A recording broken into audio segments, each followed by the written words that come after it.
Mais Éphésiens 6 dit « Levez le bouclier de la foi ». Il ne dit pas de le traîner avec vous. Il ne dit même pas « Oui, j'ai mon bouclier. Oui, monsieur, j'ai ce bouclier de la foi. Oh, je suis une femme de foi. Oui, eh bien, est-ce que vous levez le bouclier de la foi quand un de ces projectiles enflammés est...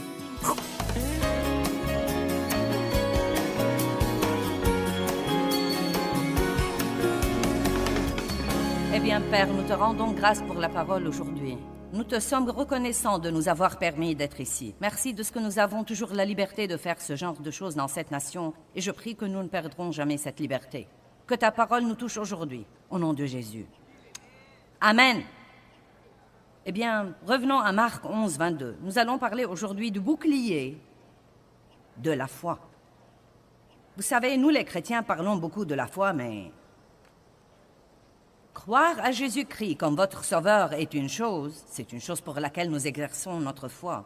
Mais il y a beaucoup d'autres choses pour lesquelles nous devons exercer notre foi et que peut-être nous manquons. Par exemple, il y a toutes sortes de gens qui croient à Jésus qui vivent sous la condamnation tout le temps. Pourquoi ne pas utiliser votre foi pour vivre libéré de la culpabilité et de la condamnation?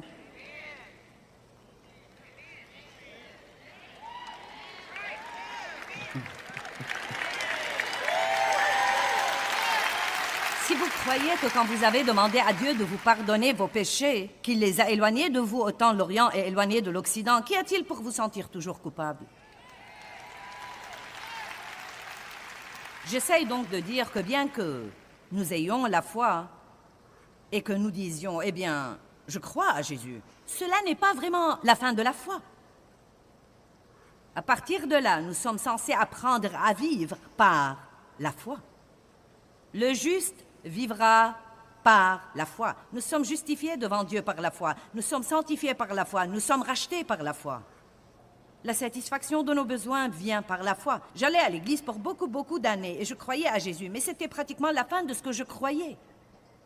Je ne savais même pas que je pouvais espérer en Dieu pour d'autres choses. Je me rappelle avoir un jour rencontré dans un magasin une employée et nous nous sommes parlé, j'ai su qu'elle était chrétienne.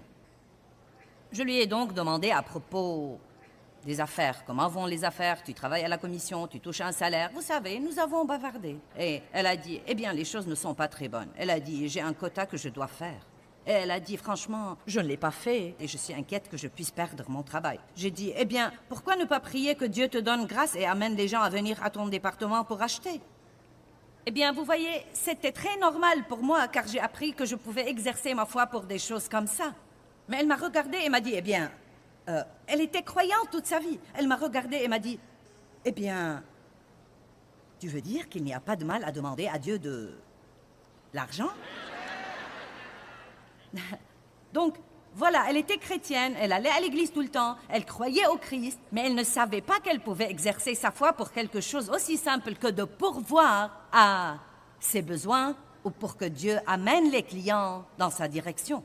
Il n'y a rien pour lequel nous ne puissions pas prier, aucun besoin que nous ne puissions faire connaître à Dieu. Je ne dis pas que nous aurons tout ce que nous demandons, mais lorsqu'il s'agit de la satisfaction de nos besoins, nous pouvons exercer notre foi.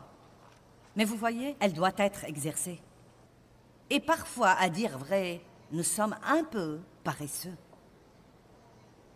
Donc aujourd'hui, nous aurons des paroles pour les gens paresseux. Et personne ici n'est paresseux. Vous vous êtes levé et vous êtes venu ici. Je ne peux donc pas dire que vous êtes paresseux.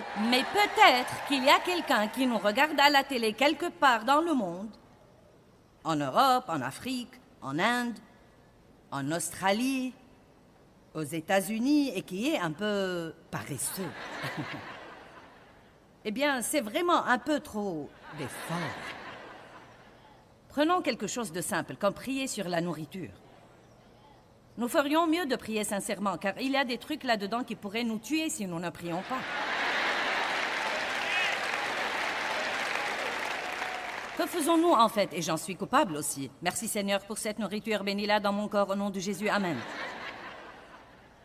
Ou parfois, après en avoir mangé la moitié, bénis le Seigneur, ô mon âme, que tout ce qui est en moi... Eh bien, nous faisons ça comme une obligation ou une habitude ou quelque chose que nous faisons normalement, mais la foi n'opère pas vraiment à moins de prendre un moment pour prier sincèrement. Père, je prie sur cette nourriture et je t'en remercie. Et je prie, Dieu, s'il y a quelque chose de nuisible en elle, que tu ne le laisses pas nuire à ma santé au nom de Jésus. Amen. Donc, avoir la foi est une chose. Et utiliser la foi et exercer la foi en est vraiment une autre. La Bible parle du bouclier de la foi et Marc 11, verset 22, qui est notre texte biblique de base, dit simplement « Ayez foi en Dieu constamment ». Et Jésus répondit et dit « Ayez foi en Dieu constamment ». J'aime ce verset. Non pas de temps en temps, non pas occasionnellement, non pas jusqu'à ce que vous soyez fatigué d'attendre votre exaucement, mais ayez foi en Dieu constamment. Maintenant, apprenons quelques faits sur la foi. Tout d'abord, la foi peut grandir. Regardons 2 Thessaloniciens 1:3. La foi peut grandir, mais elle ne grandit que quand nous l'utilisons. Combien d'entre vous voudraient avoir une masse musculaire plus grande que celle que vous avez? Vous savez quoi? Vous ne pouvez pas prier pour ça. Non, mais aussi grande que soit votre foi, vous pouvez réunir tout un groupe de croyants remplis de foi et vous n'aurez pas plus de muscles par la prière. Vous savez, le seul moyen de l'avoir, c'est l'effort. Amen. Vous devez utiliser ce muscle et plus vous l'utilisez, le muscle commencera à grandir. Et ensuite, pour le faire grandir davantage, vous devez soulever des choses plus lourdes ou faire des choses plus dures. Donc pourquoi pensez-vous que nous traversons quelque chose et nous le passons et nous disons « Ah ».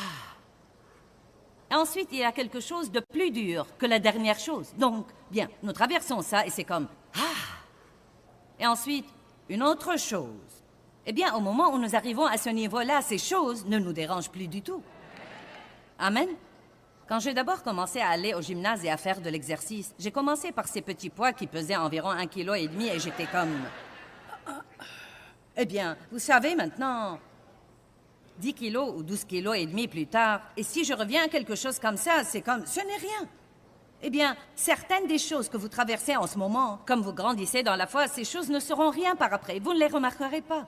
En réalité, je m'étonne des choses qui me vexaient avant. J'y repense maintenant et je me dis que c'était stupide que je me rende malheureuse toute la journée pour quelque chose de si ridicule. Donc 2 Thessaloniciens 1:3. Car votre foi fait de grands progrès et l'amour que vous avez les uns pour les autres s'accroît et abonde. Donc Paul dit, votre foi grandit et votre amour grandit. Votre foi grandit et votre amour grandit. Vous savez quoi? La foi ne grandit pas sans l'amour. Que veux-tu dire par là? Eh bien, tout d'abord, ma compréhension de l'amour de Dieu pour moi et votre compréhension de l'amour de Dieu pour vous doit grandir pour que votre foi grandisse. En fait, plus vous croyez que quelqu'un vous aime, plus vous serez prêt à lui faire vraiment confiance et prêt à vous fier à lui. Donc, si vous avez des problèmes avec la foi, je vous dirais de mettre cette leçon de côté et d'aller étudier l'amour de Dieu pour vous, d'être enraciné et fondé dans son amour, et ensuite vous reviendrez et ce ne sera pas aussi difficile d'avoir foi en lui. Nous sommes censés recevoir l'amour de Dieu, apprendre à nous aimer d'une façon équilibrée, aimer Dieu, et ensuite laisser cet amour passer par nous aux autres personnes. Galates 5:6 dit que la foi opère par l'amour. C'est pourquoi Marc 11 dit « Et quand vous êtes debout, en prière, si vous avez quelque chose contre quelqu'un, laissez tomber, oubliez, pardonnez. » Pourquoi? Parce que la foi n'opère pas sans l'amour.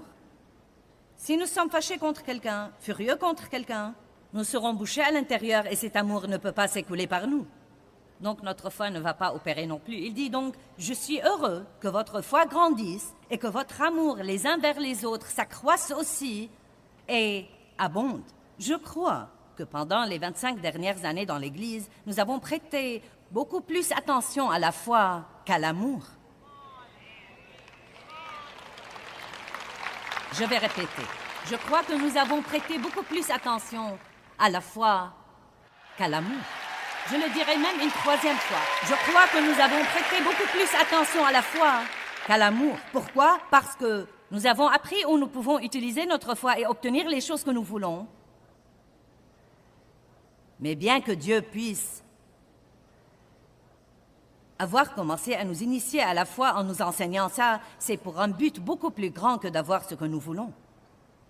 Oui, il y a des choses que nous voulons et que nous avons besoin, que nous pouvons demander à Dieu par la foi. Mais la foi doit principalement être utilisée pour nous aider à traverser des choses en restant stable et fort, malgré tout ce qui se passe. Vous savez ce que Dieu veut plus que toute autre chose? Il veut une Église dans le monde entier remplie de croyants qui brillent comme des flambeaux et qui amènent tous les autres à se demander « Eh bien, comment pouvez-vous être comme ça avec tout ce qui se passe autour de vous dans le monde aujourd'hui ?» Plus que tout, il veut que nous soyons stables et que nous marchions dans l'amour et que nous ayons la paix et que nous ayons la joie. De simples petites choses. Le psaume 100, verset 2 dit « Servez le Seigneur avec joie ». Donc la foi et l'amour. Ne prêtez pas plus attention à la foi qu'à l'amour. La foi aussi, à notre fête sur la foi, nous l'exprimons par les paroles. 2 Corinthiens 4, 13. Je sais que c'est correct, je l'ai cherché ce matin. Il dit, « Et comme nous avons le même esprit de foi qu'avait celui qui a écrit, « J'ai cru et c'est pourquoi j'ai parlé. Nous aussi nous croyons et c'est pour cela que nous parlons. » Si vous voulez savoir la dimension de votre foi ou de celle de quelqu'un d'autre, écoutez-le. Et écoutez surtout dans les périodes difficiles. Écoutez surtout quand vous devez attendre plus longtemps que vous ne le voudrez.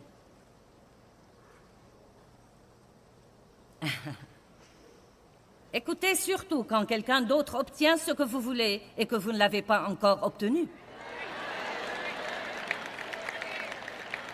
Et écoutez surtout quand quelqu'un vous maltraite et que le Seigneur ne vient pas pour vous justifier aussi vite que vous le voudrez. Alors vous commencerez à découvrir la vraie dimension de votre foi. Encore une fois, c'est différent de la foi par laquelle nous recevons Jésus-Christ. Nous croyons à Christ, nous croyons qu'il est mort pour nous et qu'il est notre seul espoir de salut. Et si vous n'avez pas encore ce salut, vous pouvez l'avoir en ce moment en invitant Christ à votre vie. Admettez que vous êtes pécheur, que vous voulez vous détourner du péché. Je suis désolé, Dieu, s'il te plaît, viens vivre au-dedans de moi et sauve-moi. C'est tellement simple que les gens le manquent. Donc nous avons la foi, nous l'avons, mais nous sommes censés apprendre à vivre par cette foi. Nous sommes censés apprendre à exercer cette foi pour tous les aspects de notre vie, et cela demande un peu de concentration et un peu d'application. La foi dissipe la crainte et le souci. Matthieu 6,30 dit « Ne vous inquiétez pas de la satisfaction de vos besoins. À chaque jour suffit sa peine. Ne vous inquiétez pas ni du lendemain ni d'hier. Exercez votre foi tous les jours, un jour à la fois. » Vous savez, j'ai des choses comme vous. J'ai en ce moment 2 situations qui ont lieu et qui sont un peu tendues et je dois m'occuper de quelques situations et je ne sais même pas comment je me suis fourrée là-dedans pour commencer. Mais vous savez comment ça se passe. C'est un de ces trucs de « pourquoi moi ?» Vous savez pourquoi je dois faire ça? Mais néanmoins, je suis là-dedans et dois le mener à bonne fin. Donc, vous savez, les choses vont mal. Et donc, vous vous levez le matin et vous commencez à essayer de prier et vous commencez à penser « qu'en est-il de ceci et cela ?» Comme vous, je dois dire « non, je vais utiliser ma foi pour vivre aujourd'hui. » J'aurai ce dont j'aurai besoin demain quand viendra demain. Nous devons tous faire ça. Mais vous voyez, c'est quelque chose que vous devez faire exprès. Vous devez exercer votre foi exprès sur ce plan et apprendre à vous parler tout seul s'il le faut et vous rappeler des versets comme « Je ne dois pas m'inquiéter du lendemain ». Sûrement Dieu m'aime beaucoup plus que les oiseaux et je n'ai jamais vu un oiseau sur une branche avoir une dépression parce qu'il ne sait pas d'où viendra son vers suivant. Non, mais Dieu dit qu'il nourrit les oiseaux. Il n'y a rien de plus beau dans le monde que les fleurs et Dieu s'occupe d'elles. Nous ne devons donc pas nous inquiéter, car Dieu s'occupe de nous. Mais bien que nous ne devions pas nous inquiéter, nous devons exercer notre foi là-dessus. Vous voyez, je crois que c'est là que nous sommes paresseux parfois. Nous disons Dieu s'en occupera. Le lui avez-vous demandé? Avez-vous prié là-dessus? Est-ce que votre confession s'aligne sur ce que vous dites que vous croyez? Ce sont les domaines où nous exerçons notre foi, et si nous jouons notre rôle, Dieu ne manquera jamais de jouer le sien. Jésus a même dit aux disciples, quand ils étaient craintifs dans la tempête, « Si vous aviez assez de foi, vous n'auriez pas craint la tempête. » Pourquoi Dieu nous laisse-t-il traverser des choses? Parce que la foi grandit par l'expérience avec Dieu. Ma foi est tellement plus forte maintenant qu'elle ne l'était il y a 36 ans, quand je suis entrée dans une relation sérieuse avec Dieu, et j'étais chrétienne longtemps avant de devenir sérieuse. Bonjour. Allez, je m'adresse à certains d'entre vous qui me regardent à la télé en ce moment. Et n'éteignez pas le poste non plus.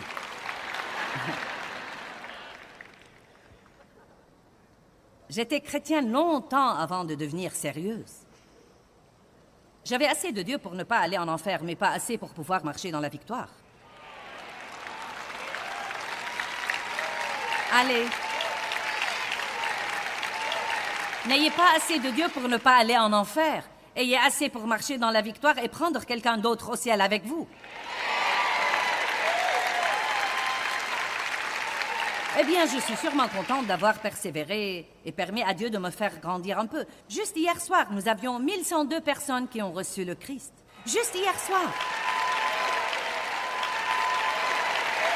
Non, mais j'ai passé des années comme une pas si sérieuse chrétienne qui défile à l'église toutes les semaines, puis rentre à la maison. Pour autant que je sache, personne n'a jamais été sauvé à cause de ma vie. Mais une fois que vous devenez sérieux avec Dieu, une fois que vous commencez vraiment à exercer votre foi pour croire tout ce qu'il dit, la foi est une force puissante qui peut changer beaucoup de choses dans votre vie. La foi guérit le malade. Aussi nombreux que soient les médicaments aujourd'hui et aussi nombreux que soient les traitements médicaux que nous pouvons avoir, nous ne devons pas oublier avant tout de prier Dieu de nous garder sains. Amen. Si vous ne connaissez pas bien le désir de Dieu de guérir les malades, lisez Matthieu 8, les 17 premiers versets, et vous verrez qu'il guérissait les gens chaque fois qu'ils se retournaient. Mais l'incroyance peut empêcher Dieu de faire ce qu'il veut faire. Maintenant, regardons Matthieu 13, 58. Et il ne fit pas beaucoup de miracles dans ce lieu à cause de leur incrédulité, leur manque de foi dans la mission divine de Jésus. Dieu travaille donc tout le temps, mais en fait, nous recevons ce qu'il fait par la main de la foi. Nous devons exercer notre foi et dire « Dieu, je crois ta parole et je veux me l'approprier. » Donc, voici certaines des choses que fait la foi. La foi pourvoit à nos besoins. La foi nous sauve du péché. La foi peut nous faire vivre complètement libérés de la culpabilité. Wow! La foi nous remplit du Saint-Esprit. Par la foi, nous pouvons croire que nous sommes agréables à Dieu, même dans notre état imparfait. La foi purifie le cœur, elle sanctifie la personne, elle apporte la révélation, elle nous justifie, elle nous donne l'accès à la présence de Dieu. Par la foi, nous sommes justifiés devant Dieu. La foi nous donne la sécurité et la confiance. Elle apporte la bénédiction et l'espérance. Elle produit de bonnes œuvres. Elle édifie. Elle nous façonne à l'image de Dieu et elle éteint tous les projectiles enflammés que l'ennemi nous lance.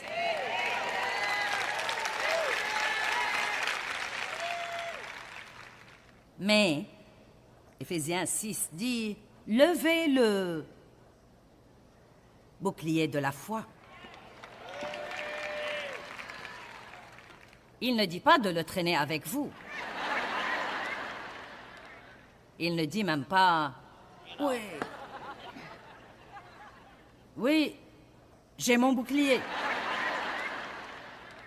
Oui, monsieur, j'ai ce bouclier de la foi. Ouh, je suis une femme de foi. Oui, eh bien, est-ce que vous levez le bouclier de la foi quand un de ces projectiles enflammés est...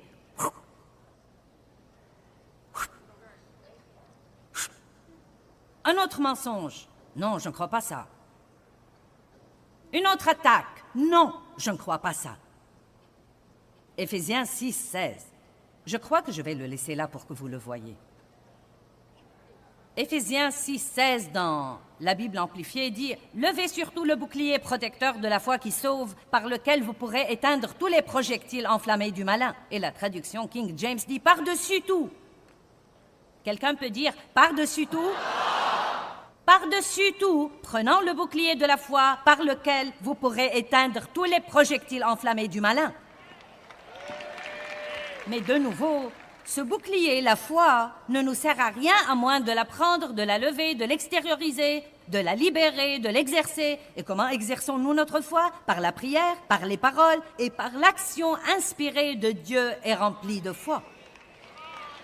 Pas n'importe quel genre d'action, mais l'action inspirée de Dieu et remplie de foi. Que dit la Bible dans Jacques 1? Elle dit « La foi sans les œuvres est morte. Non pas les œuvres de la chair, mais les œuvres que Dieu nous dit de faire. » Donc, nous voyons que nous ne devons pas être paresseux. Puis-je vous dire une chose? Il ne suffit pas d'aller à l'église et de déposer votre postérieur sur un banc. Qu'importe, vous pouvez aller 4 fois par semaine et écouter quelqu'un d'autre qui s'est donné beaucoup de peine et n'a pas été paresseux. Vous donnez la parole de Dieu, vous la donnez à la petite cuillère et ensuite vous sortez au pas et vous rentrez chez vous et vous revenez la semaine d'après pour prendre un autre pas. Ça ne suffit pas. C'est un commencement, mais ça ne suffit pas. C'est bon, mais ce n'est pas assez. Eh bien, que veux-tu que je fasse? Eh bien, vous pouvez commencer par prendre quelques notes ou acheter une copie enregistrée des messages que vous écoutez et vous pouvez rentrer chez vous et étudier. Écoutez quelqu'un d'autre vous dire quelque chose est à un niveau, mais quand vous étudiez, ces informations pourront devenir une révélation pour vous. Ne passez pas votre vie à être la personne dont on doit s'occuper. Allez, laissez-moi répéter. C'est l'heure de la transition pour certains d'entre vous. Vous savez, nous voulons servir les gens, mais ne soyez pas la personne qui, toute sa vie, a besoin de recevoir le service. Soyez la personne qui aide quelqu'un d'autre. Pas seulement ça, je crois que quand nous recevons, nous en arrivons à un point où nous ne pouvons même plus recevoir si nous ne commençons pas à donner. La foi sans les œuvres est morte. Elle n'a pas de puissance. Aucune puissance. La foi devrait toujours venir avant les œuvres. Mais nous ne pouvons pas oublier les œuvres, et cela demande un effort. Combien d'entre vous savent que faire ce qu'il faut demande un effort? Allez, n'ayez pas juste assez de foi pour ne pas aller en enfer. Ayez assez de foi et exercez-la pour marcher dans la victoire et être une bénédiction pour quelqu'un d'autre. Je ne crois pas que nous devrions passer un jour sans être capables de dire « Je suis si content, Dieu, que tu m'aies permis d'être une bénédiction pour un tel aujourd'hui. » Dieu, j'ai pu encourager, j'ai pu élever, j'ai pu répondre à un besoin. J'ai pu partager ma foi avec quelqu'un. Les chrétiens paresseux ne restent jamais protégés contre les complots et les plans de Satan. Paresseux est un bon mot, n'est-ce pas? 2 Pierre, chapitre 1, verset 5, dit « Concentrez tous vos efforts dans l'exercice de votre foi. Concentrez tous vos efforts. Pour cette raison même, joignez votre diligence aux promesses divines. » Nous avons donc les promesses de Dieu. Mais il dit « Concentrez tous vos efforts dans l'exercice de votre foi pour acquérir la vertu, l'excellence, la résolution, l'énergie chrétienne. » Et ensuite, il dit d'autres choses. Mais l'essentiel est que vous devez faire un effort pour exercer votre foi. L'espoir est une bonne chose. Mais si l'espoir est du genre « si seulement », L'espoir est un parent très proche de la foi et je ne crois pas que vous pouvez avoir la foi sans l'espoir car l'espoir est une attente positive comme quoi quelque chose de bien va arriver. Vous devez donc avoir l'espoir avant même d'exercer votre foi. Mais beaucoup de gens n'ont rien de ça, ils se contentent de souhaiter. Si seulement j'avais. Nous n'avons pas besoin de souhait mais de volonté. Nous devons pouvoir nous lever et dire « Je vais jouer mon rôle par la puissance de Dieu ». Levez-vous chaque matin et prenez 10-15 minutes pour remercier Dieu pour ce qu'il fait et louez-le, et exercez votre foi pour ce dont vous savez que vous avez besoin ce jour-là, et pour ce qui peut survenir, et exercez votre foi pour sortir en public et vous comporter en chrétien. Passez un moment en présence de Dieu et demandez-lui de vous remplir de la puissance du Saint-Esprit. J'aime Éphésiens 3 qui dit que Paul a prié qu'il soit fortifiés dans leur âme intérieure et que le Saint-Esprit demeure au tréfonds de leur être et de leur personnalité. Je connais des personnes qui auraient besoin d'une bonne piqûre du Saint-Esprit dans leur personnalité. Faire confiance à Dieu est une des choses les plus importantes que nous devons apprendre à faire. Faire confiance à Dieu nous aide à avoir la paix et quand nous l'aurons, nous aurons la joie.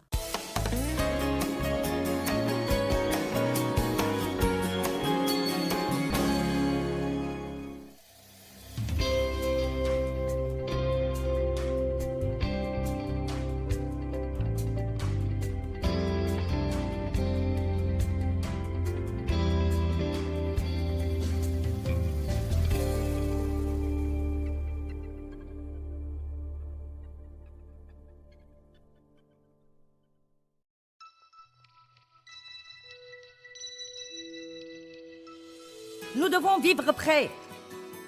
Nous devons vivre remplis de la puissance de Dieu, remplis de la parole de Dieu. Notre foi doit être aiguisée et nous devons lever le bouclier de la foi. Soyez prêts tout le temps. Si vous pensiez que Jésus reviendrait vendredi prochain, mince alors, vous seriez occupé et actif la semaine prochaine.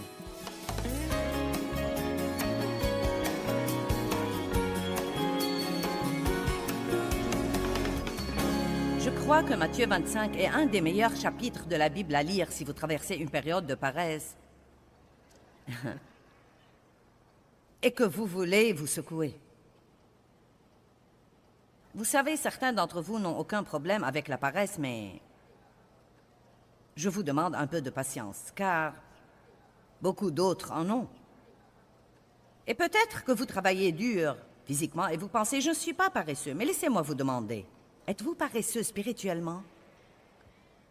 Il y a une différence entre être paresseux dans votre travail et être paresseux dans l'exercice de votre foi ou paresseux dans les choses de Dieu dont vous devez vous occuper. Attendre Dieu n'est pas une activité charnelle, mais vous êtes spirituellement actif quand vous attendez Dieu. Je te fais confiance, Dieu.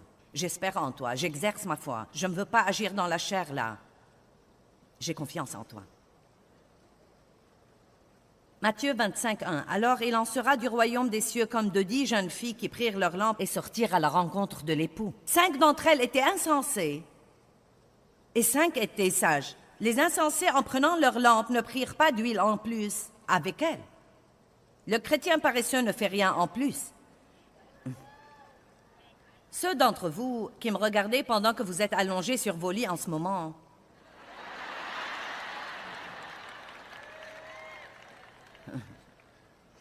vous savez, vous n'êtes même pas sortis du lit.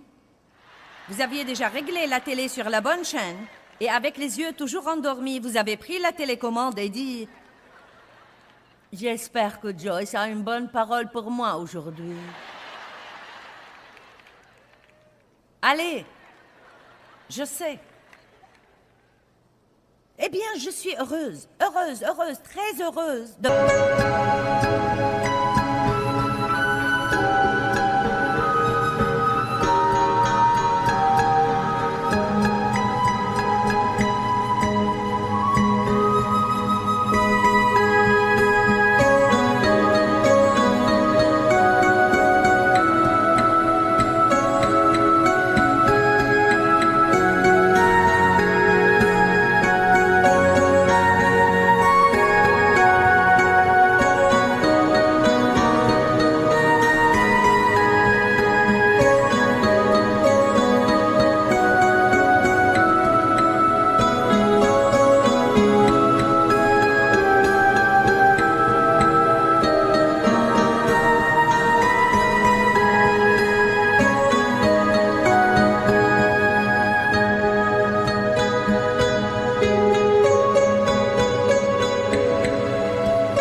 ceci si ça va finalement vous faire sortir du lit et vous motiver pour commencer à exercer votre foi et être le genre de personne que Dieu veut que vous soyez pour que vous puissiez changer quelque chose dans la vie de quelqu'un d'autre.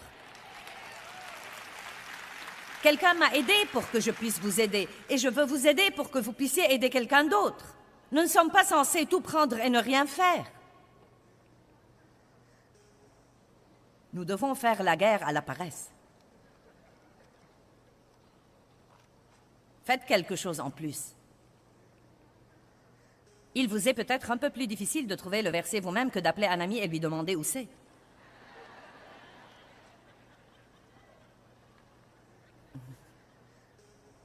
Allez, vous riez trop. Il y a quelque chose qui ne va pas avec ça. Je m'inquiète quand vous riez autant. Si vous découvrez vous-même où est le verset, vous ne l'oublierez plus. Mais les sages prirent avec elles de l'huile dans leurs flacons, en plus de l'huile qui était dans leurs lampes. Or, comme l'époux, le marié, tardait à venir, elles s'assoupirent toutes et s'endormirent. Nous nous lassons tous d'attendre et s'endormir. Mais au milieu de la nuit, un cri retentit, « Voici l'époux, sortez à sa rencontre !» Alors toutes ces vierges se levèrent et apprêtèrent leurs lampes. Et les insensés dirent aux sages, « Donnez-nous de votre huile, car nos lampes s'éteignent. » Je peux les entendre en ce moment. « Sœur,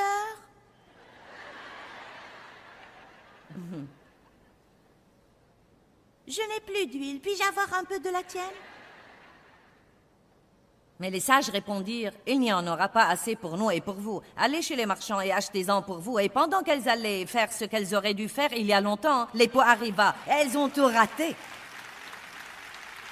Alléluia.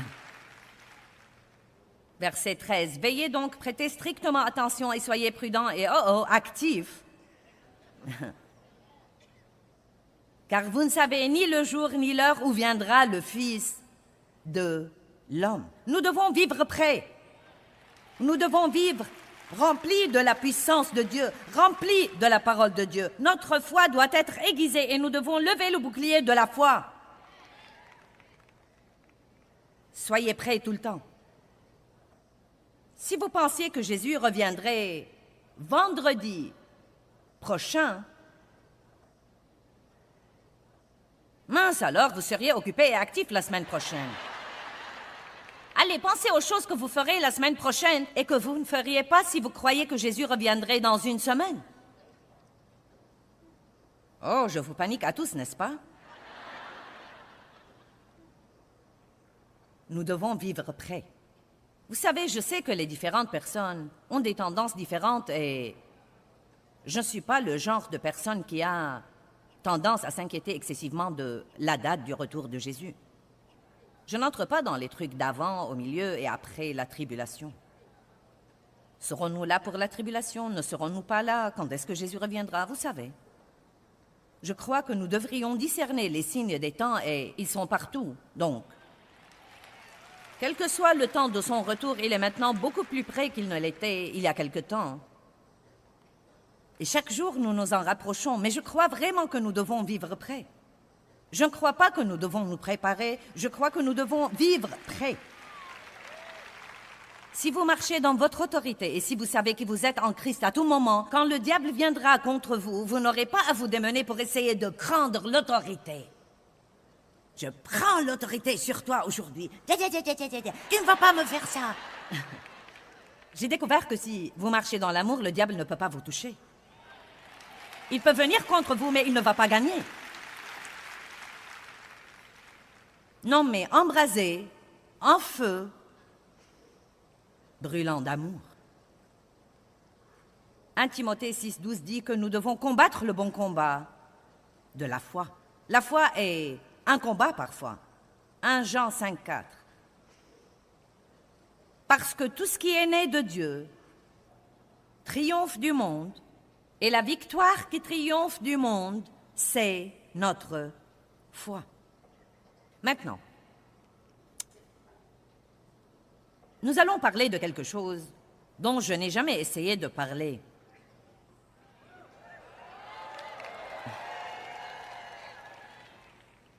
Nous verrons donc ce qui arrivera, car je veux vous enseigner aujourd'hui que bien que vous exerciez votre foi pour avoir les choses que vous voulez et dont vous avez besoin, qu'est-ce que vous êtes censé faire quand vous n'êtes pas exaucé? Ayez foi en Dieu constamment. Ce qui est agréable à Dieu, c'est notre foi. Et si nous voulons être agréables à Dieu, nous devons apprendre à rester dans la foi aussi longtemps que ça prenne, indépendamment de ce que nous voyons et nous ressentons. Que ce soit juste ou que ce soit injuste, que ça nous semble juste ou injuste, si Dieu nous rend justice en 2 jours ou si ça lui prend 20 ans,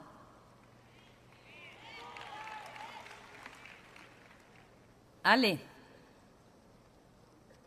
Mon père a abusé de moi sexuellement et il m'a fallu 55 ans pour voir la justice.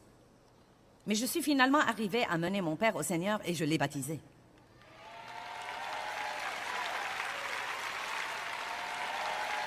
Ce n'est pas arrivé vite, mais c'est arrivé.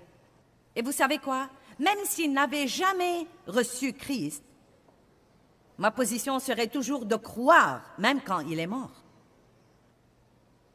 La seule chose qui peut mettre fin à la foi, c'est l'exaucement. Allez maintenant. Donc, c'est intéressant que nous ayons dans la Bible ce qu'on appelle le Panthéon. Et je lisais ça les 2 derniers jours, et je dois vous dire encore une fois que je suis absolument étonnée. Vous dites, eh bien, pourquoi n'en as-tu jamais parlé dans une de tes réunions? Parce que... Placeur, fermez les portes. Parce que aucun de ces gens qui sont là ce soir dans le panthéon de la foi n'a été exaucé. Maintenant, je ne m'attends pas à ce que vous m'applaudissiez et m'acclamiez. Vous n'avez pas besoin de faire ça. Mais ils sont morts en croyant toujours. Et la Bible nous dit qu'ils sont de bonne réputation et qu'ils sont un exemple pour nous aujourd'hui. Et pas seulement ça, la Bible nous dit qu'ils étaient soutenus et contrôlés par leur foi. J'aime vraiment ça. Puis-je vous dire quelque chose? Et si vous avez assez d'expérience avec Dieu, vous serez d'accord avec moi. Si vous avez assez d'expérience avec Dieu, dites un amen enthousiaste quand je dis ça. Oui, l'exaucement est la chose la plus merveilleuse. Mais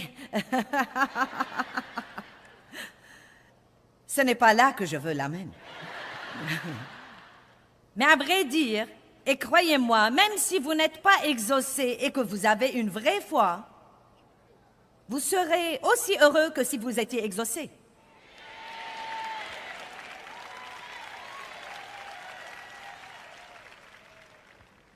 Et je suis arrivée à la conclusion que si je ne partage pas ça, non seulement avec vous, mais avec tous ceux qui nous regardent à la télé dans le monde entier, je ne vous rends pas service à ce moment-là, car je ne vais pas me tenir ici et vous dire que si vous exercez votre foi, vous aurez tout ce que vous voulez dans la vie.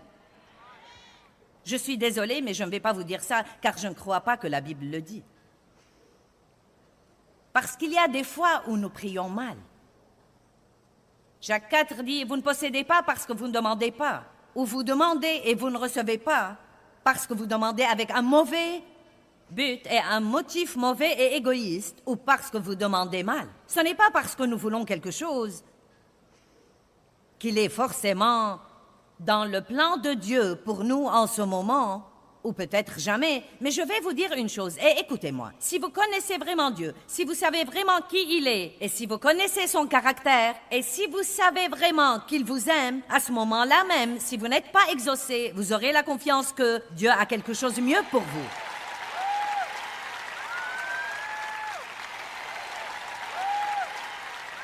À ce moment-là, la foi devient bonne. Dieu, si tu ne me le donnes pas, c'est que tu as quelque chose de mieux pour moi et je ne suis pas assez intelligente pour savoir le demander. Pouvons-nous passer à ce genre de foi aujourd'hui où nous ne demandons pas quelque chose à Dieu, mais nous disons « Je te ferai confiance jusqu'au bout, je mourrai en croyant. Je te ferai confiance, Dieu, car tu es bon Et tout dans ma vie marchera bien si je continue à me fier à toi. Pouvez-vous avoir cette confiance en Dieu? Élevez-vous à un nouveau niveau de paix et de joie. Et quand vous commencerez à vivre dans ce genre de foi, je ne dis pas que ça ne fait pas mal de ne pas avoir l'exaucement.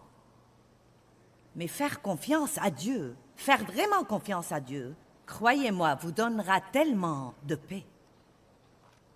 Mais Joyce, ce n'est pas juste, ce n'est pas juste. Faites confiance à Dieu. Faites-lui confiance. Dieu, si ça prend plus longtemps que je ne croyais, c'est qu'il y a quelque chose que tu fais que je ne comprends pas et que je ne connais pas. Les voix de Dieu sont élevées au-dessus de nos voix.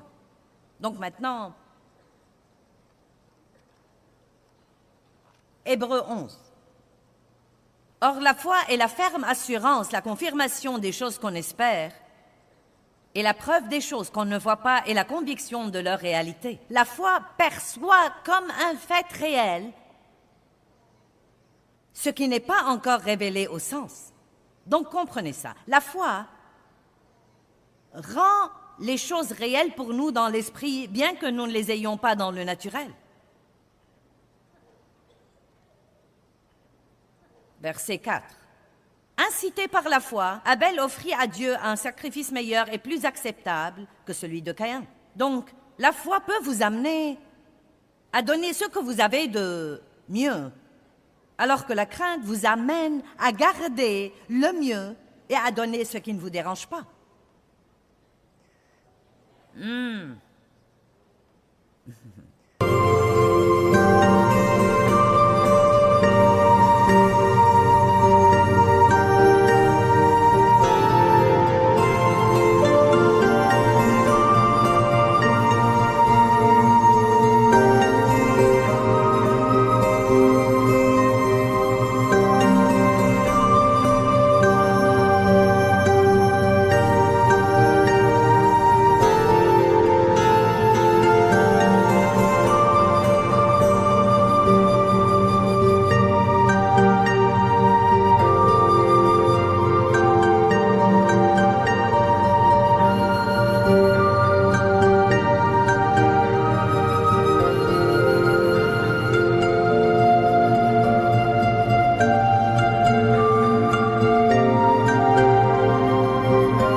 Verset 5.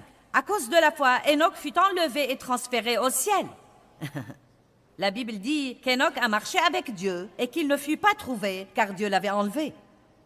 C'était vraiment passionnant. Chut. Où est allé Enoch? Sans la foi, il est impossible d'être agréable à Dieu. Car celui qui s'approche de Dieu doit croire qu'il existe et qu'il récompense ceux qui le recherchent diligemment. Dieu est bon. Incité par la foi. Maintenant, je veux juste attirer votre attention sur le fait que ceux-ci étaient des gens. Incité par la foi, Noé, divinement averti de choses qu'on ne voyait pas encore, prit la prédiction au sérieux et construisit diligemment et révérencieusement une arche pour sauver sa famille. Dieu lui avait parlé d'un déluge à venir, et vous devez comprendre, il ne savait pas ce qu'était la pluie. Et il lui a fallu 100 ans pour construire l'arche.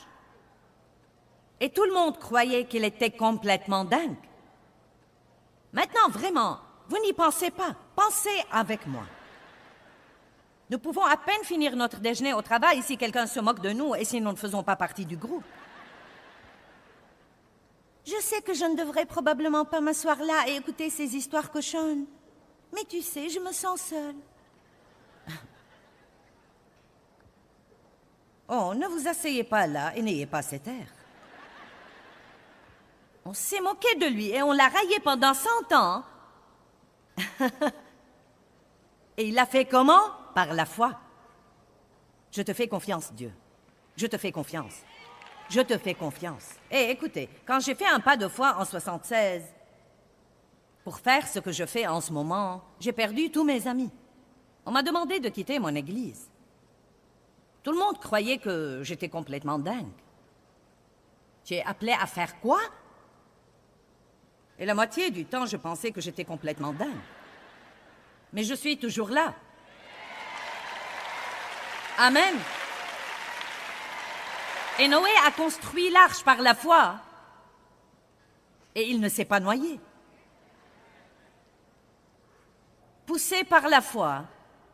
Verset 8. Répondant à l'appel, Abraham obéit et partit pour un pays qu'il devait recevoir en héritage. Et il partit sans s'inquiéter de savoir où il allait. J'aime ça. Pensez-y. Abraham avait une famille, avait un pays, avait une tente, avait du bétail. Et Dieu lui a dit, je ne peux pas faire ce que je veux faire par toi ici.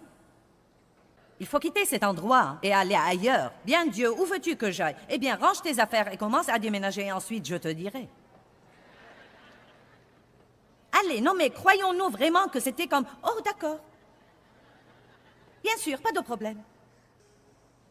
Pourquoi Dieu a-t-il dû faire ça? Peut-être quelque chose qu'Abraham ne comprenait pas à l'époque. Parfois, nous ne comprenons pas quand Dieu nous demande de faire quelque chose. C'est comme, pourquoi veux-tu que je fasse ça? Pourquoi je ne peux pas avoir un beau ministère où tout le monde m'applaudit et m'acclame? Non, mais après tout, je suis une femme douce qui essaye de faire ce qu'il faut et j'ai perdu tous mes amis et j'ai été chassée de mon église. Tout ce que j'avais pour être promue par Dieu était la solitude et le rejet. Mais cela m'a aidé à apprendre à bien connaître Dieu, car je n'avais plus que lui.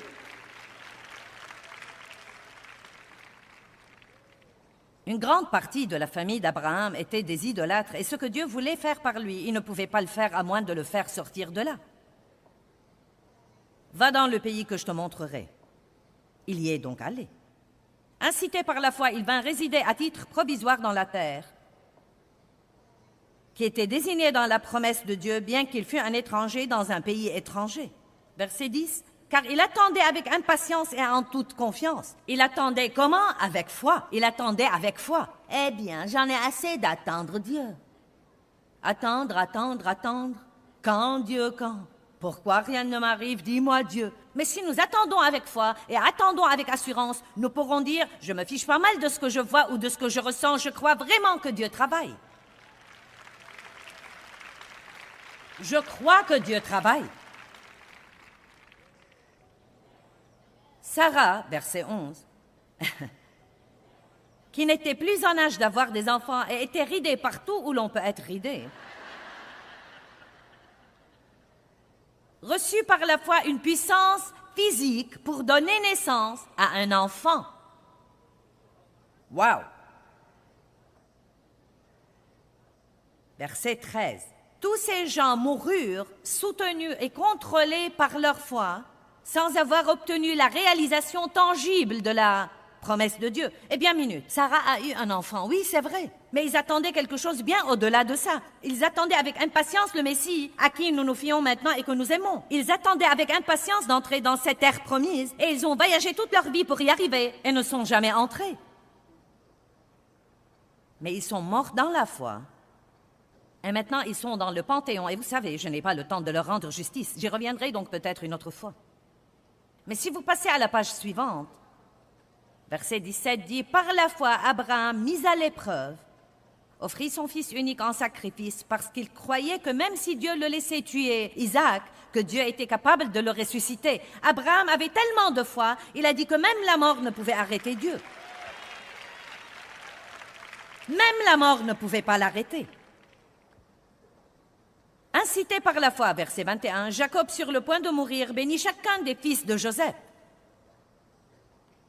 Verset 22, poussé par la foi, Joseph, approchant de sa fin, évoqua la promesse de Dieu. Comment les fils d'Israël sont sortis d'Égypte et se sont dirigés vers la terre promise et donna des ordres au sujet de ses ossements. Il a dit, prenez mes ossements avec vous quand vous partirez d'ici, car mort ou vivant, je vais me retrouver dans la terre promise. Allez, est-ce que quelqu'un m'entend aujourd'hui?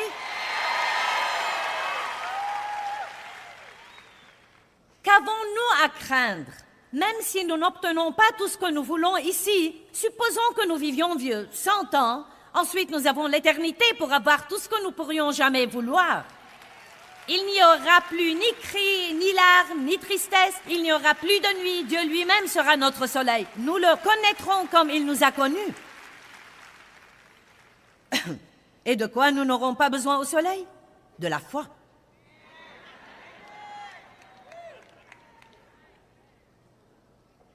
Car nous aurons tout. Restez avec moi. Quand Moïse est né et qu'on tuait tous les enfants, sa mère avait assez de foi pour dire « je vais le cacher » et le mettre sur le bord du fleuve et faire confiance à Dieu. Et vous connaissez l'histoire. La fille de Pharaon l'a trouvé et l'a élevé comme son fils. Et c'était exactement ce que Dieu voulait, parce que ça a mis Moïse exactement dans la position où il devait être. Moïse, devenu grand et ayant vu l'oppression de son peuple, dit la Bible dans le chapitre 25, j'aime ça, je veux dire dans le verset 25. Il choisit d'être dans l'affliction, la souffrance et les difficultés et de supporter l'opprobre du peuple de Dieu plutôt que de jouir pour un temps du péché. Il a quitté cette grande position. Il a fait ça par la foi. Parfois, vous devez vous lancer dans des choses par la foi et parfois vous éloigner des choses par la foi. Est-ce que quelqu'un m'entend aujourd'hui? Et ainsi de suite. Motivé par la foi, il a quitté l'Égypte. Verset 28. Par la foi simple et la confiance en Dieu, il a célébré la Pâque. Poussé par la foi. Verset 29. Le peuple traversa la mer Rouge. Je me demande ce que ça a fait à Moïse de voir la mer Rouge devant lui et l'armée égyptienne derrière lui. Et quand Dieu lui a dit avancez, excuse-moi Dieu, tu ne vois pas ce que je vois là? Allez, vous devez parfois mettre le pied à l'eau avant qu'elle ne se divise. Vous ne m'entendez pas?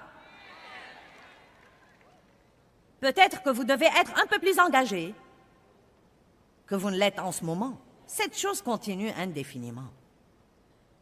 Verset 32, j'ai presque fini. Et que dirais-je encore, car le temps me manquerait pour parler de Gédéon, Barak, Samson, Jephthé, David, Samuel et de tous les autres prophètes qui, grâce à la foi, conquirent des royaumes, exercèrent la justice, obtinrent des bénédictions promises, fermèrent la gueule des lions, éteignirent la puissance du feu. Le verset 39 le dit encore. Tous ceux-là, s'ils ont reçu bon témoignage, grâce à leur foi en Dieu, n'ont cependant pas obtenu la réalisation de la promesse. Maintenant, je sais que certains d'entre vous pensent que c'est décourageant. C'est exactement pourquoi je n'ai jamais pris la peine de partager tout ça dans une réunion. Car même comme prédicatrice, je ne suis pas trop ravie d'entendre tout le monde dire « Pourquoi donc tu fais ça? » Parce que je veux que vous sachiez que la foi n'est pas juste obtenir ce que vous voulez. La foi vous aide à traverser les moments où vous n'obtenez pas ce que vous voulez.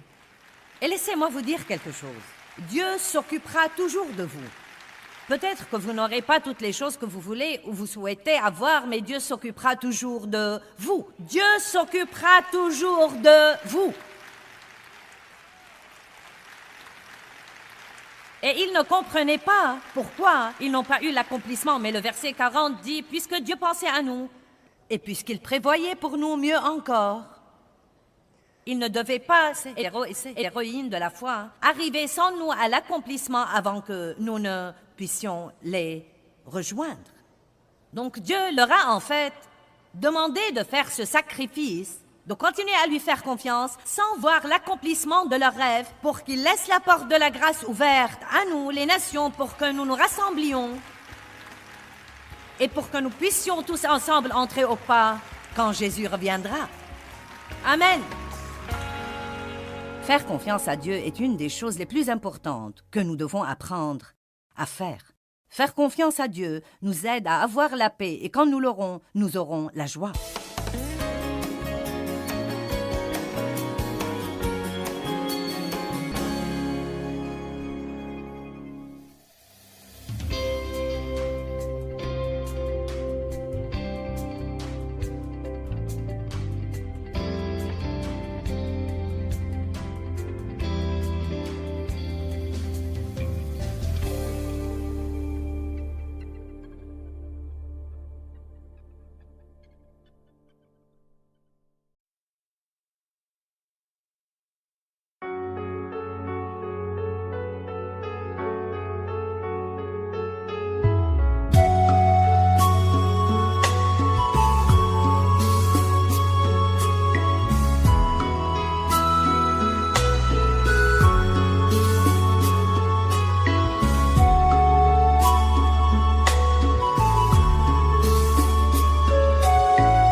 khắp phương trời vẫn nhớ tới quê hương.